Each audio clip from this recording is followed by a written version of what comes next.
Sasa pesa ya Kasongo watu wamekula, Kasongo amenyolewa. Kasongo anyolewa sinyolewe? Kasongo anyolewa sinyolewe? Lakini sasa tumefika baada ya kukula pesa ya Kasongo. Hata ile wataleta mchukue. Lakini kura ni ya nani? Unajua hii Kasongo hajui watu ya mbele. At least Karida anamjua kidogo. Ni kujifanya anajifanya amesahau. Simulimkataa.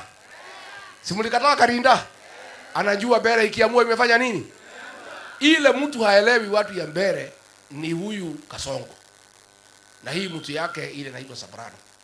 Hao hawajui watu ya mbele. Mimi nataka watu ya mbele mtafute heshima ya Wambere tariki 27. Ndio huyu Kasongo watu ya mbele wakitajwa anainama chini.